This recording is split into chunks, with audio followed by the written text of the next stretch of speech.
Halo teman-teman semua, jumpa lagi dengan Queen of Buton yang hidup senang di Amerika. Sebelum kita membahas apa yang kita bahas hari ini, sebelumnya subscribe dulu channel saya ini dan kemudian nyalakan loncengnya. Dan jangan lupa untuk mengikuti Instagram saya di Queen of Buton. Oke, hari ini saya mau membahas tentang bagaimana cara membuat visa visitor B1 atau B2 ke Amerika.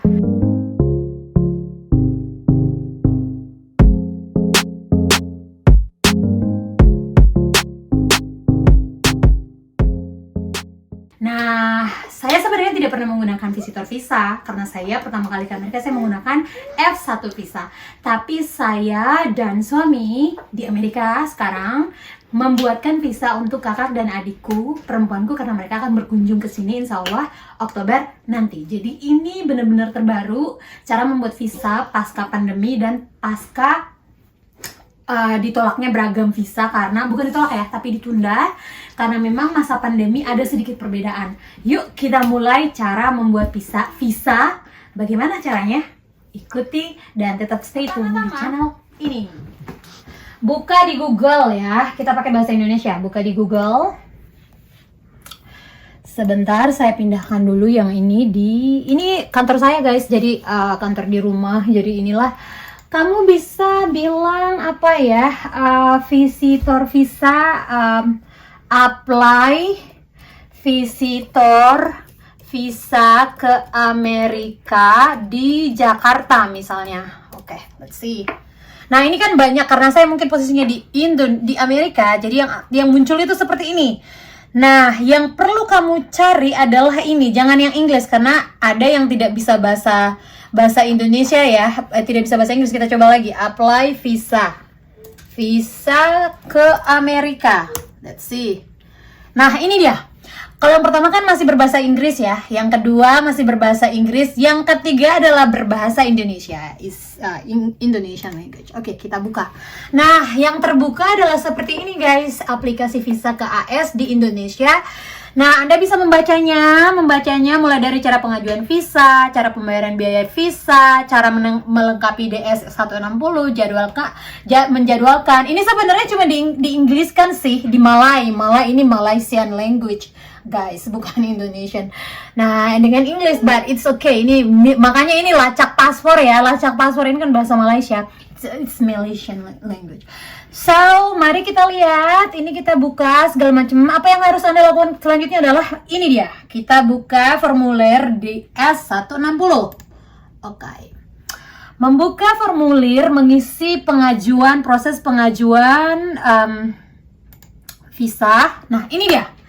Oke, tapi guys, meskipun kita membukanya dalam bahasa Indonesia, yang muncul adalah English version karena memang visa kan visa ke Amerika, bukan visa ke Indonesia ya. Yuk kita buat, kita milih negara, let's see, X, is that K? Like that? Yeah. G, X. Kita lihat Indonesia itu ada Jakarta dan Surabaya. Kita pilih Jakarta ya.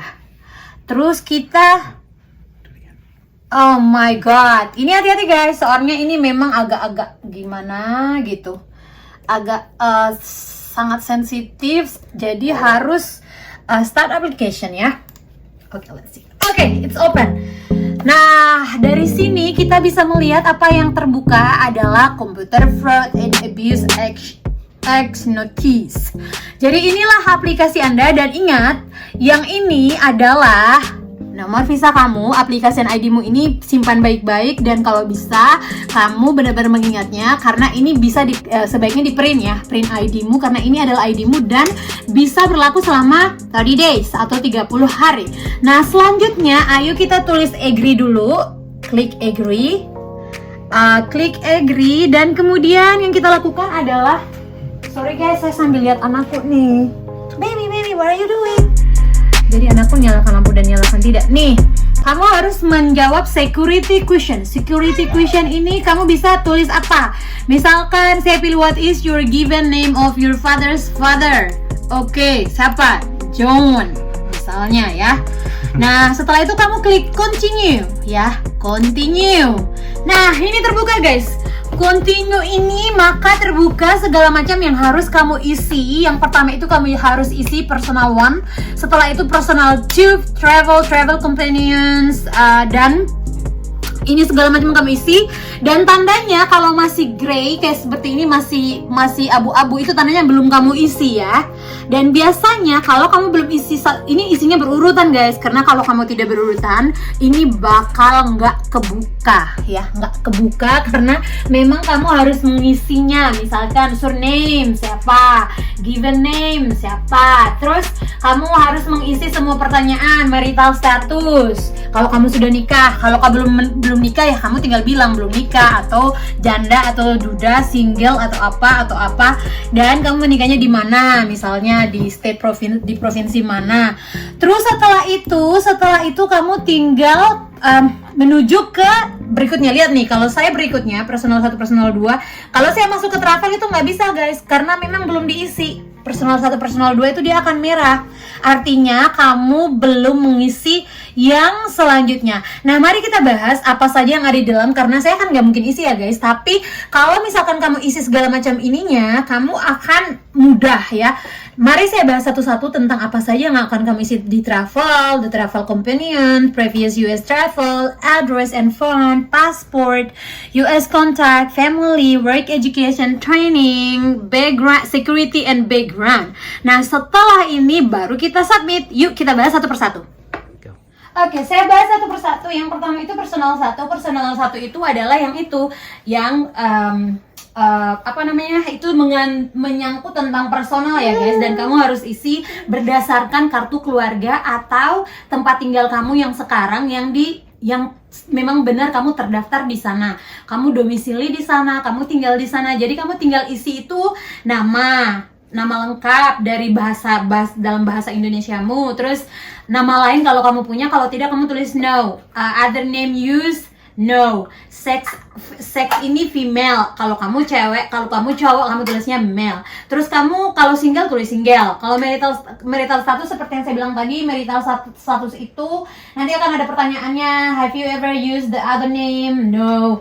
Do you have a telecode? No. Terus marital status itu kalau kamu sudah menikah kamu tinggal isi datanya, tanggalnya itu berapa, bulannya dan tahunnya, di kota mana, di provinsi mana, dan kamu tinggal pilih di mana kamu menikah. Oke. Setelah itu kamu tinggal next personal 2.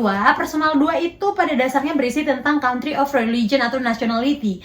Misalkan kamu isinya itu tentang social security numbermu, home address, kotanya, alamat kamu termasuk kota, provinsi, kode pos, terus negara, dan apakah kamu menggunakan alamat yang sama jika kamu dikirimkan surat. Yes, misalkan. Nah, kita menuju ke halaman 2, yakni yang kedua. Let's try to read Fernandez. Kita isi coba ya. Given name, no, right? First name. Full name Fernandez. What? My goodness. Does not. Let's say like that. Have you ever used? No. Do you have a telecode? No. Male. Select one. Misalkan kamu selectnya single, ya. Berarti ini does not apply, right? Ini does not apply, right? And then next. Date. Itu kalau salah akan ditunjukkan kayak seperti ini nih. Which one? This one? City. This one.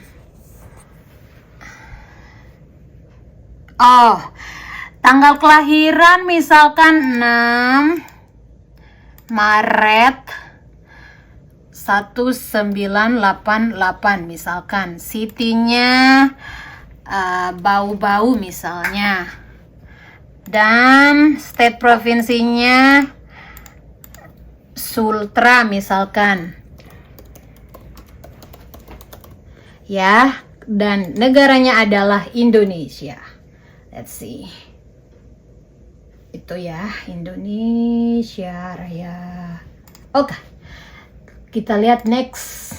Dan selanjutnya kita sudah personal information 2. Information 2 itu menyangkut yang saya bilang tadi, nationality, national identification number. Ini national identification number ini adalah nomor yang tertera di KTP-mu. Kalau misalkan kamu nggak punya US Social Security number, ya does not apply, right? Dan US taxpayer kalau kamu tidak punya, does. Pokoknya kalau segala sesuatu yang kamu tidak punya, kamu tinggal tulis does not apply. Ingat, National Identification Number adalah nomor yang tertera di KTP-mu. Nah, oke, selanjutnya, baby. Selanjutnya adalah tentang travel. Kan kita sudah isi personal 1, personal 2 itu yang muncul seperti ini, guys, information-nya. Nah, kita bahas tentang travel. Next adalah travel companions. Apa yang harus Anda isi? Yang pertama ini adalah purpose. Ini tujuan kamu ke USA, tulisannya adalah purpose of trip to the United States. Nah, ini kamu akan memilih, oh saya tujuannya itu visitor atau business pleasure. Itu kamu pilihnya B, ya. Dan kamu akan mulai menulis tentang spesifikasinya apa. Business and tourism, temporary visitor, B1, B2. Terus have you made specific travel plans?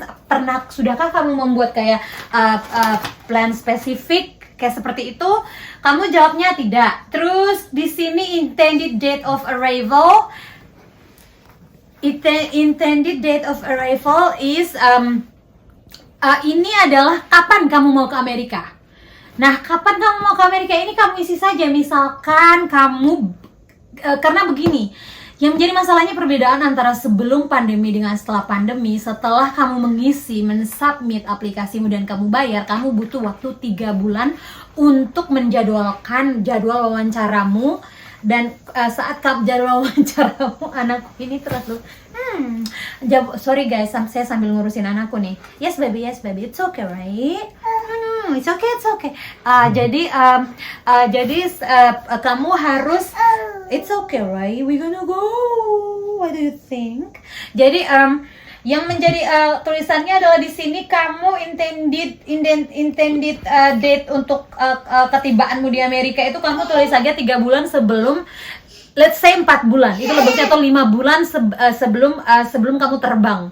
Jadi dari hari ini 5 bulan berikutnya, dari hari kamu mengapply, usahakan 5 bulan berikutnya baru kamu membeli tiket. Jadi misalkan, oh sekarang saya apply, misalkan saya apply-nya September 2021, isi saja saya berangkatnya Januari 2022 misalkan, atau kamu bisa isi Desember paling cepat ya. Jadi itulah kamu isi intended date itu kapan kamu mau pergi, kemungkinan niatmu kamu mau ke Amerika.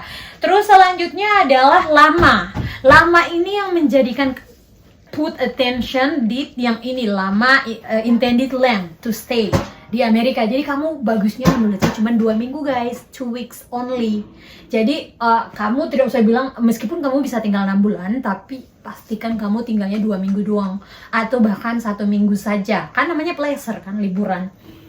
Terus yang kedua, ini penting guys, di travel ini akan menunjukkan kamu benar-benar bakal diterima atau ditolak visamu. Sudah di part ini yang paling menentukan, yakni adalah alamat yang kamu tuju di Amerika.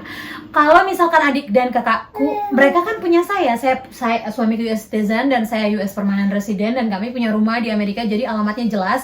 Nah kalau belum dan kamu benar-benar hanya pergi ke sini untuk travel, saran saya kamu sudah membooking hotel. Nah di video saya selanjutnya saya akan membahas tentang bagaimana untuk mendapatkan tiket murah ke Amerika dan ke Eropa, plus bagaimana mendapatkan untuk kebutuhan visa, kamu bisa membooking hotel untuk mendapatkan alamatnya dan segalanya, dan itu membuat kamu bisa taruh di visamu dan itu tidak akan bermasalah karena saya pernah membuat visa Schengen ke Eropa ya.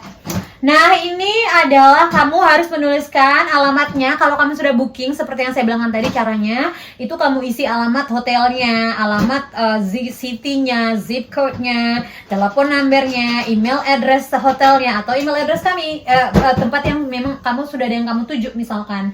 Dan apa hubungannya dengan kamu, relationship to you. Kalau kakak dan adikku kan saya sisternya mereka dan suamiku adalah ipar lelaki. Nah, selanjutnya adalah ini juga penting, adalah siapa yang akan membayar perjalananmu.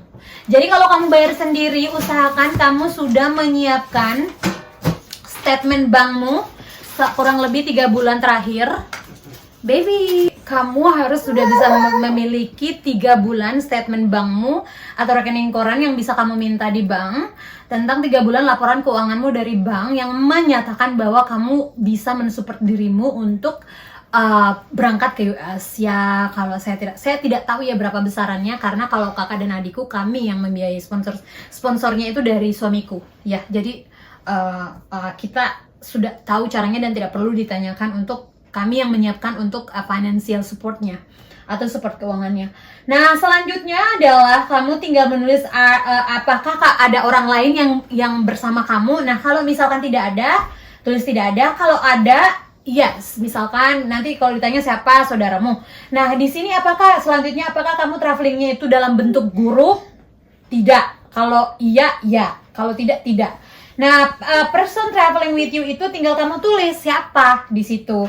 Terus, apakah kamu sudah pernah ke Amerika? Pertanyaannya seperti itu, guys. Nah, US contact information adalah orang-orang siapa-siapa di US itu yang akan kamu jumpai. Nah, tadi kalau misalkan hotel kamu sudah booking, nah tinggal kamu tulis alamat hotelnya kembali.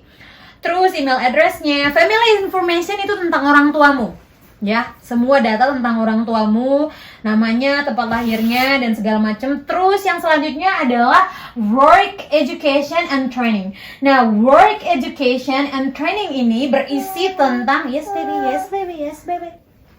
Itu berisi tentang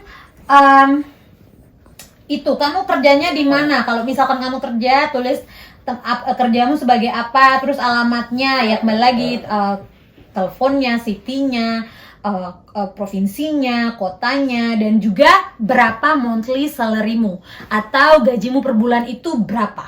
Nah, di sini juga penting, guys, kalau misalkan kamu memang mensupport dirimu, usahakan untuk menulis besaran gajimu. Kalau misalkan ada yang support, itu jauh lebih baik karena ini akan menunjukkan siapa yang akan support kamu. Selanjutnya adalah kita bicara tentang security background. Nah, security background ini sebenarnya hanya menyangkut tentang security background. Di sini adalah yang menyangkut beragam pertanyaan. Misalnya kamu punya masalah mental, dan bagi saya untuk the security and background information, isi semuanya dengan tulisan no. Karena ini semuanya jawabannya itu kalau yes semuanya buruk ya. Jadi jawabannya kalau saya sarankan isi untuk di pertanyaan terakhir di security and background, apapun pertanyaannya Anda mengisinya dengan tulisan no. Oke, setelah itu kita akan submit ya. Setelah itu Anda tinggal mensubmit. Yay, selesai. Ada tulisan di bawahnya submit. Oke. Apa langkah selanjutnya? Langkah selanjutnya adalah kita bayar. Selanjutnya adalah setelah kamu mengapply, setelah kamu sudah submit tadi kan, kalau semuanya sudah lengkap, yang kamu lakukan adalah submit atau kirim. Nah, selanjutnya apa sih yang kamu lakukan setelah itu? Yang kamu lakukan selanjutnya adalah bagaimana membayar visanya. Nah, membayar visanya ini ada 2. Ini ada petunjuknya, pilihan metode pembayaran. Sorry, my baby. Oh, what is that? Jadi selanjutnya adalah Anda tinggal melanjutkan ke biaya visa. Biaya visa di sini, cara membayar visa di sini ada dijelaskan dalam bahasa Indonesia. Yang pertama itu Anda bisa menggunakan electronic fund transfer. Tapi kemarin saya punya pengalaman bahwa Anda bersyukur kalau misalkan Anda kalian semuanya itu berada di posisi di pulau-pulau kota-kota besar di Indonesia seperti di Jakarta, di Surabaya, di Bali. Tapi kalau kayak saya di Bau-Bau ini tidak berlaku karena saya coba bilang sama adekku untuk melakukan pentransferan electronic funds transfer ini karena harus dari Bank Indonesia ya. tidak bisa pakai Bank Amerika. Jadi kamu harus transfer ke Bank of America dari Bank Indonesia, dan kami kemarin mencoba dari Bank BNI 46, dan adalah jadi kemarin itu saya melakukan meminta adikku untuk ke BNI 46 untuk melakukan pentransferan. Sialnya bayarannya itu $45 untuk fee pentransferannya, dan transferannya itu kan $160 ya untuk yang B1 B2. Dan mereka sampai bilang bahwa ini juga tidak yakin apa terkirim atau tidak. Dan kalau misalkan tidak terkirim, duit Anda artinya hangus. Wah, ini beresiko. Jadi hal kedua yang bisa Anda lakukan adalah dengan membayar tunai di Bank CIMB Niaga. Nah, CIMB Niaga ini saya di bawah-bawah juga tidak punya. Jadi saya meminta tolong ke senior saya untuk membantu pembayarannya di Kendari. Jadi caranya gampang guys. Jadi yang pertama, kamu tinggal membuat virtual numbernya itu, kamu tinggal tulis di sini, klik. Biasanya karena biayanya kan berbeda-beda guys, ini dia biayanya. Nah kalau misalkan kamu business stories itu biayanya 2.400.000 karena mereka memakai biaya 15.000 per $1. Jadi 15.000 per $1 itu kamu akan bayar 2.400.000 cash tunai ya. Kamu bayar tunai di Bank CIMB Niaga. Yang pertama kamu tinggal mengklik ini. Kalau sebelum kamu bayar ke CIMB Niaga, yang harus kamu lakukan adalah kamu klik di ini untuk membuat virtual number. Karena kan kamu nggak, orang-orang, kalau kamu memang punya tabungan di CIMB Niaga, it's okay. Tapi kalau kamu tidak punya tabungan di CIMB Niaga, kamu tinggal membuat virtual numbernya dengan cara seperti ini. Nah, kalau terbuka seperti ini, yang harus kamu lakukan adalah kamu meregister ya, email, passwordmu, dan kamu tulis. Dan kamu tinggal tulis ini guys, tinggal kamu tulis ini dan masuk. Nah ketika kamu masuk, kan ada emailmu dan password yang dari awal kamu gunakan ya. Dan kamu tinggal tulis kode ini dan kemudian kamu masuk, itu akan tertulis dan dia akan mengirimkan virtual number. Ya, virtual number itu yang akan ada 16 digit yang kemudian kamu tinggal bawa ke bank. Dan setelah kamu bawa ke bank, 16 digit, kamu tinggal bawa itu ke bank, dan di bank kamu buat virtual number, akun virtual number yang 16 digit itu, kamu tinggal menuju bank di CIMB Niaga.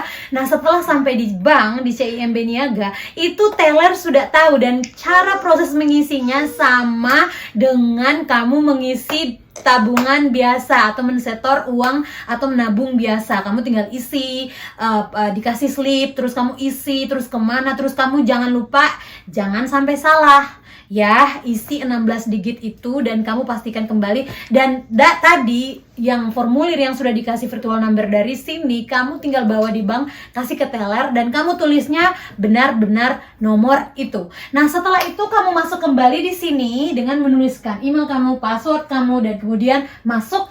Kamu kemudian mengisi dari 16 digit virtual number kamu ke sini, dan akhirnya kamu tersubmit. Kalau sudah tersubmit artinya sudah beres, sudah bayar. Dan yang kamu perlu lakukan adalah menjadwal appointment. Membuat appointment ini juga modelnya akan seperti ini guys ya. Mari kita lihat cara membuat appointment ya. Oke. Ya, itu yang akan terjadi adalah kamu tinggal membuat appointment. Appointment ini seperti yang saya bilang tadi, perbedaannya sesudah dan sebelum dan sesudah pandemi itu bedanya adalah kamu hanya butuh 3 bulan. Dan pada saat kemarin kami melakukan agar saya mencoba meng-email, karena awalnya itu saya harus bukan 3 bulan saja, tapi bisa jadi 5 bulan loh guys. Jadi bagaimana kalau misalkan kadang berubah-ubah loh. Jadi saya email ke US Embassy bahwa bisa tidak saya mendapatkan benar-benar 3 bulan. Jangan ada yang kami kemarin kan mendaftarkan itu di Juli, dan itu mundur sampai 5 bulan, di Desember baru ada date atau tanggal yang tersedia untuk wawancara. Artinya ini 5 bulan, aduh lama sekali ya. Harusnya kan 3 bulan ya. Caranya adalah ketika habis kamu membayar, jangan buat appointment langsung. Kamu cek. Oh misalkan biasanya pagi sekali waktu Indonesia atau tengah malam itu biasanya terbuka. Kalau kamu bukanya misalkan jam 11 siang, jam 2 siang, jam 3 siang, itu biasanya penuh guys. Itu yang misalkan kamu sekarang harusnya sekarang September, misalkan September, berarti September, Oktober, kamu baru bisa dapat itu 3 bulan di akhir November atau di awal Desember kan. Nah itu bisa sampai di Februari loh kalau kamu tidak pandai-pandai. Jadi dalam 1 minggu itu kamu harus mencek terus di website kira-kira yang 3 bulan mana dan kamu langsung daftar. Kamu daftar itu tinggal kamu klik di appointmentmu, di jadwalmu itu akan ditunjukkan tanggal berapa. Misalnya kamu klik tanggalnya, terus akan muncul tuh tanggalnya akan muncul, dan dari sana tanggalnya akan muncul ini kamu tinggal mengklik jamnya. Biasanya dari jam 7.30, 7.45, 7.30, 8, 8.45 dan seterusnya. Kamu tinggal klik waktu yang kamu inginkan. Nah, setelah itu beres, tinggal tunggu jadwal wawancaramu untuk pergi wawancara visanya. Nah, selanjutnya karena kakak dan adikku akan wawancara bulan September ini, jadi nanti kita buat konten selanjutnya tentang wawancara visa, trik dan tips dan triknya untuk lulus wawancara visa, dan juga tentang bagaimana cara membuat visa student di video saya selanjutnya. Jangan lupa untuk menonton video saya, dan saya ingatkan kembali setelah Anda mengambil pastikan semua data Anda tersave dengan baik, dan kalau misalkan masih ada pertanyaan tentang pembuatan visa, proses membuat visa, jangan segan-segan untuk komentar di video ini. Dan teman-teman, please jangan lupa untuk mensubscribe channel saya untuk menyaksikan video-video saya yang selanjutnya. Nanti di video saya selanjutnya setelah adik dan kakakku sudah selesai wawancara dan mereka pas, karena saya cukup yakin karena mereka memiliki saya di Amerika. Jadi untuk lulus visa insya Allah bisa. Nah setelah itu kita cocok tentang bagaimana tips dan trik terbaru untuk lulus wawancara visa ke Amerika. Karena ini benar-benar apply sendiri. Oke, bye-bye dari Gwen.